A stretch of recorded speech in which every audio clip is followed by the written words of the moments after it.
Mgaya aliambiwa kubaliana na mkewe, lakini ukijaribu kutazama pale ni kwamba nguvu tayari zimeshakwisha kukinzana kwa sababu hawakukubaliana. Ndio maana ukijaribu kutazama yule ambaye ni mke wake alikuwa akiwa anacheka kwa sababu anajua kitu gani ameweza kukifanya. Je, ni kitu gani hicho ameweza kukifanya? Basi nikwambie tu kwamba hakikisha unabonyeza neno subscribe kama ni miongoni mwa watu ambao wanakuwa kufurahia tamthilia hii, lakini pia kama unatamani tamthilia hii iweze kurushwa mapema kabisa kila siku, au kama unahitaji iweze kurushwa baada ya siku 2, baada ya siku 3, kama unatamani au kama umeipenda, umetokea kuipenda na kuikubali, basi naomba uweze kudondosha maoni yako hapo chini. Tuambie kwenye comment kama kweli unaipenda na kuikubali kwamba iwe inarushwa kila siku. Hapa tunakusanya maoni kama unaikubali, lakini pia hakikisha unaonyesha upendo wako, bonyeza neno subscribe. Kitu cha msingi ni kwamba bonyeza neno subscribe, alafu kisha dondosha maoni yako hapo chini kama unatamani iweze kurushwa kila siku, alafu kisha mambo yatakuwa safi kabisa. Basi hii ni Bongo Focus moja kwa moja, karibu na tuweze kutazama uchambuzi hapa. Kutazama uchambuzi kwa kina, tujaribu kuzungumzia mambo machache na mengi zaidi, hasa tukiangalia namna gani, kitu gani kilichotokea na hapi alojili katika hatua tuliyoweza kuiona. Basi nikualike chukua nafasi hii mimi kwa upande wangu niseme tu kwamba karibu, na hii ni Bongo Focus, sehemu pekee ambayo unapata nafasi ya kutazama uchambuzi kwa kina, hasa tukizungumzia mambo mengi kweli ambayo yamejitokeza. Lakini pia nikikujuza, je, ni kitu gani ambacho kinakwenda kutokea, lakini pia kubwa zaidi kwamba je, mke wa Mgaya akafanya nini hadi ile hali imeweza kutokea. Basi nikwambie tu kwamba karibu. Moja kwa moja kama tulivyoona, moja kati ya tamthilia nzuri kwa sasa ambayo inafanya vizuri, japokuwa wengi mashabiki wengi wanasema kwamba hairushwi mapema. Kama unahitaji utaratibu uweze kutolewa ni mapema kabisa kwamba iwe inarushwa kila siku au iweze kurushwa baada ya siku kadhaa, basi hakikisha unabonyeza neno sasa, alafu kisha tuambie kwenye comment hapo. Tumeweza kuona namna gani ikiwa ni moja kati ya movie ambayo kwa sasa inafanya vizuri. Hii story kwa wale waliotazama ya kwanza, ya pili, ya 3, ya 4 na sasa episode ya 6, ni moja kati ya tamthilia nzuri kabisa ambao idea yake ni kali sana, lakini kama ni mtu ambaye huogopi sana, kwa hivyo ukitazama unajifunza, kuna kujifunza mengi kweli. Basi moja kati ya tukio kubwa sana ambalo ningependa tuweze kuanza nalo ni tukio zima la Raji, ambaye tuliweza kuona jamaa wakati alikuja kutoa msaada aliweza kumwekea mkono ule kijana, huku ikimaanisha kwamba anakwenda kumuua. Lakini la kutokea si la kutokea, la kutokea likatokea, la kutokea limetokea, ambalo ni Raji hajafariki, kwamba mchungaji kasaidia.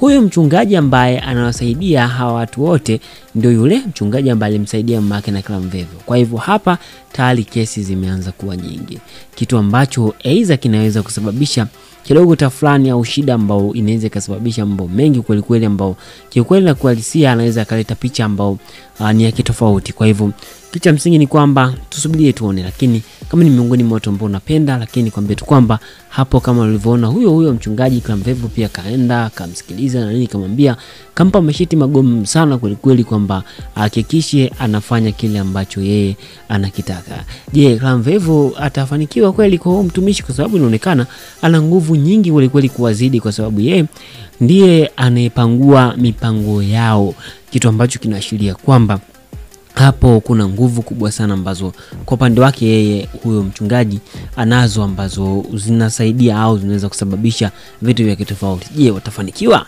Lakini pia moja kati ya kitu kingine ni kwamba katika hatua anakwenda kufuata, tunakwenda kutazama namna gani jinsi ambavyo Mwamba mwenyewe, tunakumbuka kabisa yule rafiki yake na Matola ambaye alikuwa anataka kuja kujiunga kwenye hicho chama.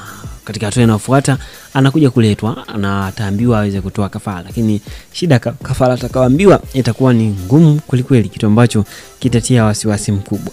Lakini mambo ni mengi, kumbuka siku zinaenda. Hii issue ilikuwa ni ya Mgaya, lakini Clamvevo na yeye bado issue yake ipo, na issue yake bado inasubiriwa kweli kwa sababu na yeye pia aliweza kupewa siku chache kweli, na bado na siku zinaenda namna hiyo, hapo ibakia siku chache. Kumbuka sharti alilopewa ni aweze kubaka mamake, kitu ambacho kinaweza kikache kitofauti kabisa kuja kutazama jinsi gani ilivyokuwa. Sasa tukimalizia kabisa moja kwa moja kuja kutazama ni kwamba kama nilivyokujuza, hakikisha unaonyesha upendo wako, bonyeza neno subscribe, hakikisha unaonyesha upendo wako, bonyeza neno subscribe kama unaipenda na kuikubali tamthilia hii. Basi kama nilivyokujuza, tumeweza kuona jinsi gani ambavyo katika hatua ya mwisho jinsi tukio zima lilivyotokea ni kwamba imefika muda wa kuweza kutoa ile wanaita ile ni sacrifice, kwamba ni ile kafara. Sasa ukija kutazama ni kwamba ile kafara ambayo anataka kuitoa ni ya mtoto.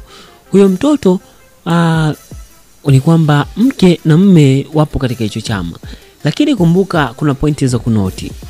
Jaribu tazama ni kwamba wakati anamwambia huyu kiongozi wa hiki chama, wakati anamwambia na kumwagiza huyu ambaye ni mgaya, aliweza kumpa masheti na kumpa maelekezo kwamba akaongee vizuri na mke wake. Endapo kama atashindikana, basi hapo ndipo itakapokuwa sawa. Lakini mistake kubwa ambayo mgaya ameifanya ni kwamba amelazimisha, amemchukua huyo mtoto na kumleta bila kuweza kuongea au kuweza kumalizana na kufikia ile conclusion yenyewe ambayo ilikuwa inahitajika. Na tuweza kuona ni kwamba imefika hatua kwamba wameongea sawa, lakini hawajakubaliana katika ile at point, tunasema final destination, ambao itakuwa kati ya wale wawili kwamba sasa wamekubaliana huyu ni huyu, mtoto huyu aje huku na huku, hivi iwe hivi.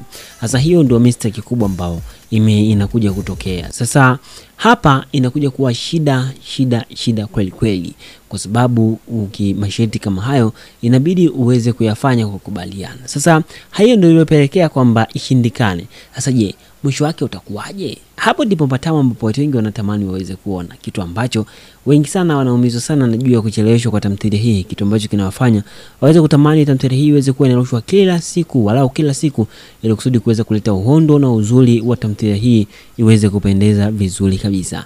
Basi kama wewe unatamani iweze kurushwa mapema kabisa, basi tuambie kwenye comment hapo kama unatamani, lakini pia usahau kubonyeza neno subscribe ikiwa ni ishara ya upendo kama kweli unaipenda na kuikubali. Lakini pia mambo ni mengi kweli kweli, kama nilivyokujuza, mambo ni mengi kweli kweli. Basi kama unavyoona sasa, kipi kinachokwenda kutokea? Kinachokwenda kutokea ni kwamba hapo mambo yanakwenda kuvurugika. Hapo mke wake Kumbuka anacheka. Hapo vita inakuja kuibuka mpya kabisa. Kumbuka movie hii, mwisho wa siku, Kumbuka movie hii lengo lake ni kuweza kufundisha kwamba kuna njia mbili, kwamba swala la imani na ambalo sio la kiimani. Yote haya ambao wanapitia matatizo yote na pesa kuumiza watu, yote kwa yote ni kwamba hakuna lolote mwisho wa siku, na wao pia watakufa na maisha yatabakia pale pale, watafanya mambo ya ajabu. Lakini tutaona mwishoni kabisa baadhi ya watu watatoka kwenye hiki chama na wataanza kupambana nacho, kwa sababu wanakijua. Hasa tutamuona mtumishi yule ambaye atakuwa akifanya kazi kubwa sana kuweza kupambana kuhakikisha mambo yanakuwa vizuri. Basi katika hatua inayofuata, hapo ndivyo itakavyokuwa kwamba kuna kule kutokea fujo, na fujo sio fujo kubwa kabisa ya masheti, kutokana na vile ambavyo mke wake na yeye hakukubaliana na hilo. Basi niseme kwa leo sina ziada. Asante. Hii ni Bongo Focus. Hakikisha unabonyeza neno subscribe ikiwa ni ishara ya upendo, kama kweli unaikubali na kuipenda tamthilia hii ya Big Boss. Lakini pia hakikisha unadondosha maoni yako hapo chini. Dondosha maoni yako, tuambie kwenye comment. Kwa upande wako ni kipi ambacho unahisi kiweze kuboreshwa au kiweze kuwekwa sawa, ili kusudi kuweza kuendana na matakwa ya watazamaji? Kitu gani ambacho unakihitaji kiweze kuwa? Sina ziada. Hii ni Bongo Focus. Asante kwa kuwa na mimi. This video is a movie review and analysis created for entertainment, commentary, and educational purposes only. This video may contain copyrighted footage and other materials like photos, whereby any footage in this video has only been used to communicate a message, understandable, to the audience. According to my knowledge, it's fair use under the reviews and commentary section. We don't plan to violate anyone's rights. Our video is not aiming at distorting the original video. All rights belong to their respective owners. Remember, this movie review and analysis is made under Fair Use, Section 107, Copyright Act 1976, for commentary, criticism, and review. Note: this is not the full movie or series. We make videos to influence people to watch original movies which are truly hidden gems to entertain people. This video is all about explaining the movie from our own point of view. For the explanation, we have used most of the video clips from the movie for better understanding. For video clips, all credits go to the movie owners. Viewers are encouraged to support the original creators by watching the official release. But we try our best to verify the ownership of content with the contributor. If you think your material is wrongly used, or if it's a violation of copyright, contact us on comment section.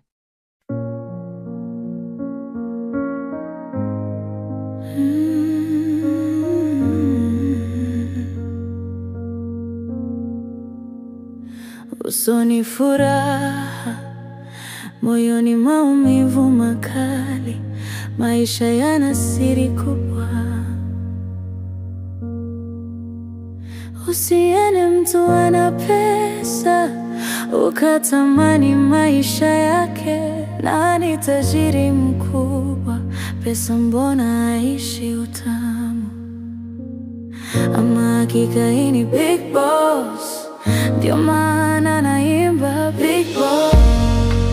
Machozi na damu, Big Boss. Maisha hamu, Big Boss.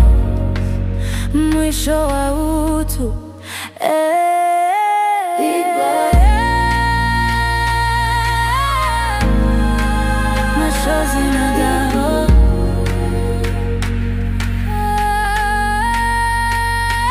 Big Boss. Maisha hamu,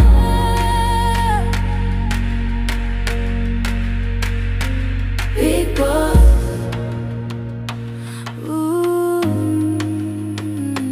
Big Boss. Maisha